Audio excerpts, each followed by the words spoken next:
এখন যাদেরকে দেখছি যারা আসছে তারা আসলে অনেক ইন্টেলিজেন্ট এবং আরও অনেক বেশি কেপেবল। লাক্স চ্যানেলের সুপারস্টার আমাকে একটা প্ল্যাটফর্ম তো দিয়েছে, বাট আমাকে নতুন করে জীবন দিয়েছে। হুমায়ূন আহমেদ তো আসলে আমার সবচেয়ে প্রিয় রাইটার ছিলেন বলেই আমি লাক্স চ্যানেলের সুপারস্টার নাম লিখিয়েছিলাম।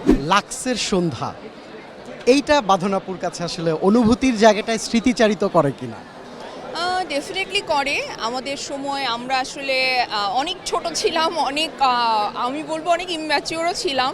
এখন যাদেরকে দেখছি যারা আসছে তারা আসলে অনেক ইন্টেলিজেন্ট এবং আরও অনেক বেশি কেপেবল। আমার ভালো লেগেছে যারা এবার আসছে তাদের জন্য। আর ইভেন্টটা ডেফিনেটলি সববারই আলাদা হয়, বাট আমাদের সময়ের তো বেস্ট ছিল, এটা আমার কাছে মনে হবেই। 200-র বেশি সার্ভিস ও ফিচারে লেনদেনের সব বিকাশ অ্যাপে সম্ভব। লাক্স চ্যানেলের সুপারস্টার আমাকে একটা প্ল্যাটফর্ম তো দিয়েছে, বাট আমাকে নতুন করে জীবন দিয়েছে। আমি অনেক গ্রেটফুল লাক্স চ্যানেলের সুপারস্টার 2006 প্ল্যাটফর্মের কাছে।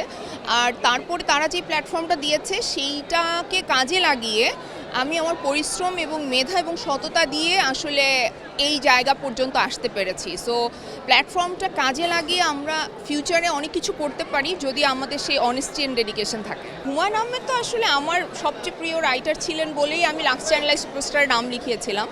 সো ওই জায়গা থেকেই আমার এতদূর যাত্রা আসলে।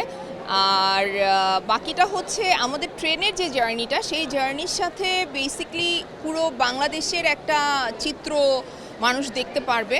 সো এখানে অনেক মানুষ হাসবে, অনেক কাঁদবে, বাট এখানে অনেক কিছু আছে যেটা আসলে সাবটেক্সট আছে, সেটা বুঝলে তো বুঝবে এবং অনেকেই সেটা বুঝতে পারছে এবং তারা সবাই এটা নিয়ে আলোচনা করছে।